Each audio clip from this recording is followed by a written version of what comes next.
ఆత్మబంధువులందరికీ నమస్కారము. మన అందరికీ బార్టర్ విధానం అంటే ఏమో తెలుసు. వస్తు మార్పిడి విధానము. మనకు కావలసిన వస్తువులు ఇతరుల వద్ద తీసుకొని వారికి కావలసిన మరియు మన దగ్గర ఉన్న వస్తువులను వారికి ఇచ్చి వస్తువులను మార్చుకుంటాము. తద్వారా ఇరువురము ప్రయోజనం పొందుతాము. ఇక్కడ మనము పట్టణాలలో కూర్చొని ఉద్యోగాలు చేసుకుంటూ 3 పూటల తినగలుగుతున్నాము. రైతు అక్కడెక్కడో ఉండి ఆరుగాలము కష్టపడుతూ పంటలు పండించి మనకు తినడానికి ధాన్యాన్ని అందజేస్తూ ఉన్నాడు.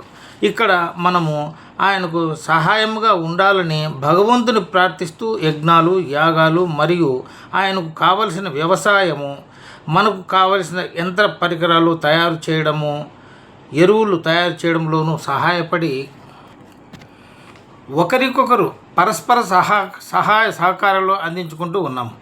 కానీ ఏ విధమైన పరస్పర సహాయ సహకారాలు ఆశించకుండా మానవతా ధర్మమే ముఖ్యమని తన తోటి మానవ సమాజానికి తన వంతు సేవలు అందించి చరిత్రలో తన పేరు సుస్థిరము చేసి చిరంజీవి అయ్యారు.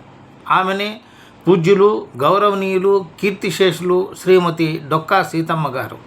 ఆ అమ్మగారి గురించి చిన్న విహంగ వీక్షణ చేసుకుంటాం. శ్రీమతి డొక్కా సీతమ్మ గారు 1841 సంవత్సరం తూర్పుగోదావరి జిల్లాలోని కోనసీమలో లంకల గన్నవరంలో భవానీ శంకరం నరసమ్మ దంపతులకు జన్మించింది. 9 సంవత్సరాల వయసులో తల్లిని కోల్పోయి కుటుంబ భారాన్ని మోయవలసి వచ్చింది. తన తల్లిదండ్రులు చేసే అన్నదాన కార్యక్రమాన్ని తానే నిర్వహించవలసి వచ్చింది. వివాహమైన తర్వాత కూడా భర్త జోగన్న సహాయ సహకారాలతో ఆ అన్నదాన కార్యక్రమము ఏ అడ్డంకులు లేకుండా నిర్వహిస్తూ ఉండేది. కానీ పైన ఒకడున్నాడు కదా, ఆయనకు తోడు సమదర్శి, అదే ఆయనే యమధర్మరాజు. ఈయనకు అందరూ సమానమే. ధనవంతుడని లేదు, పేదవాడని లేదు, చిన్న అని లేదు, పెద్ద అని లేదు, దయ కనికరము ఏమీ లేదు. అలాగే డొక్కా సీతమ్మ వారి పట్ల కూడా అదే విశ్వాసము చూపి జోగన్న గారిని తన వెంట తీసుకొని పోయి సీతమ్మ గారిని ఒంటరిదాన్ని చేశాడు. ఆమె అంత దుఃఖంలోనూ తన అన్నదాన కార్యక్రమాన్ని వదలలేదు. మరియు ఎవరైనా అన్నార్తులై వస్తే అర్ధరాత్రి కానీ ఆమె లేచి వంట చేసి వారి ఆకలి తీర్చేది. ఆమె చేసిన ఈ అన్నదాన కార్యక్రమాన్ని కథలుగా చెప్పుకునేవారు. అందుకు మచ్చుకు కొన్ని సందర్భాలు. ఒకమారు గోదావరికి విపరీతమైన వరదలు వస్తే గోదావరి గట్టుకు దగ్గరలో ఉన్న ఆ లంకల నుండి పెద్దగా సీతమ్మ గారు అన్నం పెట్టండి, ఆకలవుతుంది అని అరుపులు వినిపించితే త్వరగా అన్నం వండి భర్త సహాయంతో రాత్రి సమయంలో పడవ నడిపేవాడు కూడా భయపడుతున్నా ఆమెనే ధైర్యంగా పడవ నడుపుతూ పోయి అతని ఆకలి తీర్చిందట. ఒకరోజు రాత్రి ఒక దొంగ ఆమె విలువైన పట్టుచీర దొంగిలించగా జనం వాడిని పట్టుకొని కొట్టబోయారు. అంతలో అమ్మగారు వారిని వారించి దొంగకు కడుపు నిండా భోజనం పెట్టి ఆ పట్టు చీర వానికే ఇచ్చి ఆశీర్వదించి పంపించిందట.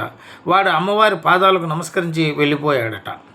ఇంకొకసారి అమ్మగారు అంతర్వేది శ్రీ లక్ష్మీ నరసింహస్వామి వారిని దర్శించేదానికి పోయినప్పుడు ఒక కుటుంబంలో చిన్నపిల్లలు ఆకలికి ఏడుస్తూ ఉంటే ఆ పిల్లల తల్లిదండ్రులు ఏడుపు ఆపండ్రా, మనము డొక్కా సీతమ్మ గారి ఇంటి వద్ద ఉన్నాము, తొందరలో కడుపు నిండా భోజనం చేయవచ్చు అని నచ్చచెబుతూ ఉంటే ఆ మాటలు విన్న సీతమ్మ గారు స్వామివారిని దర్శించుకోకుండానే ఇంటికి పోయి వారందరికీ నెమ్మదిగా భోజనం చేసి వారి ఆకలి తీర్చింది.